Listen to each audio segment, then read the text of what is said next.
elements segurament innovadors, i de les diputacions, però no hi veiem els agents privats, no hi veiem la seva participació. Per tant, aquell objectiu que vostès perseguien de que el sector privat participés de la promoció turística de Catalunya no s'està donant, i això ens hauria de portar a reflexionar sobre el per què no s'està donant.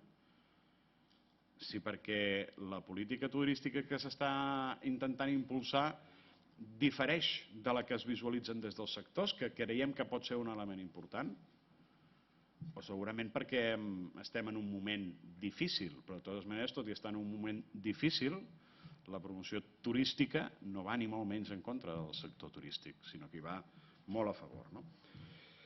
Però nosaltres el que detectem és un malestar important en els sectors.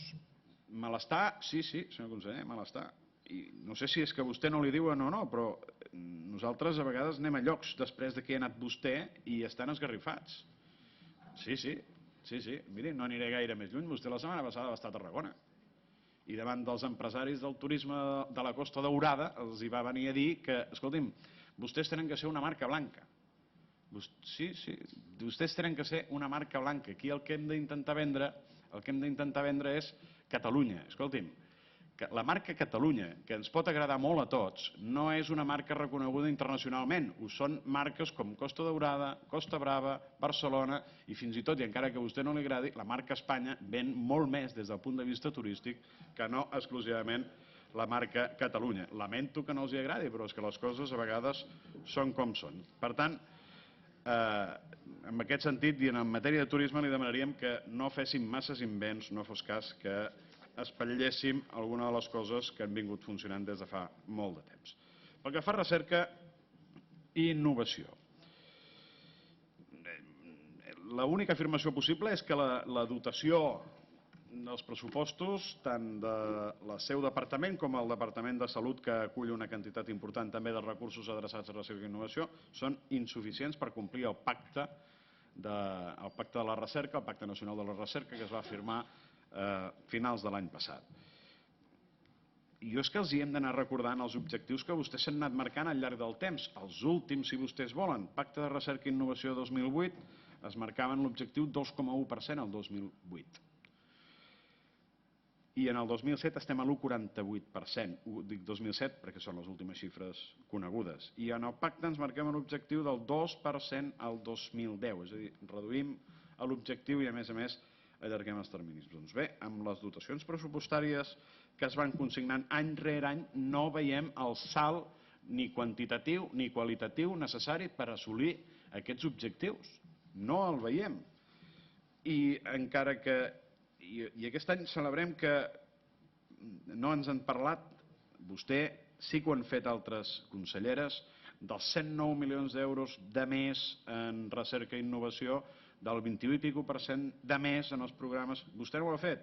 Inclús en la documentació que ens ha entregat avui ja fan la nota dient, escolti'm, és que aquí hi ha uns canvis de programa que ho afecten. Celebrem que facin això, no? Perquè realment l'increment real de les dotacions està, com vostè deia, una miqueta per sobre de l'increment del conjunt del pressupost i justament arriba realment al 10%.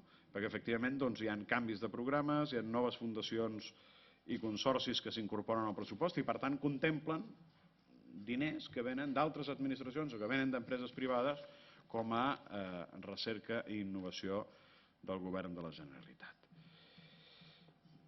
Però també en recerca, i ara veiem la política de grans infraestructures de recerca amb la transparència que vostè ens ha passat, és que continuem sense res de nou.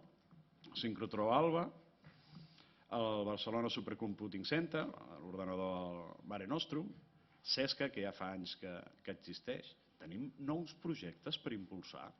Tenim noves grans infraestructures en matèria de recerca per impulsar, que siguin pols d'atracció d'investigadors, que siguin pols d'atracció d'empreses que tenen a Catalunya una zona en la qual s'inverteix en grans infraestructures que poden donar serveis a les universitats, als investigadors i a les empreses. No hi ha idees, no hi ha polítiques de futur en quant a noves infraestructures de recerca que donin servei al conjunt econòmic i universitari del país. Des del punt de vista administratiu, escolti'm, tal com ha quedat la Direcció General d'Innovació i Internacionalització, cregui'm sincerament que bàsicament les funcions que té, coordinació, etc., són més aviat poques i pressupostàriament es tracta de distribuir recursos a diverses entitats. Cregui'm, sincerament, creiem que es podrien estalviar aquesta direcció general i assumir les competències de coordinació des de la Secretaria General del Departament, per posar-li un exemple, però ens sembla que és una direcció general que es podria obviar perfectament en el marc d'aquesta conselleria. I per acabar, permeti'm entrar en tema d'universitats. Vostè ens ha dit el pressupost d'aquest any contempla 5 milions més per a les universitats catalanes que en el pressupost del 2009. Jo he sentit aquestes paraules 5%. Bé, és igual, un 5% més que el 2009. Clar, i el que m'ha estranyat molt és no sentir-lo parlar ni del pla de finançament de les universitats públiques 2007-2010, que hauria de concloure aquest any 2010, ni l'he sentit a parlar del pla d'inversions universitàries 2007-2013, que són dos elements que des del punt de vista pressupostari són nuclears. Per què? Perquè hi ha uns compromisos.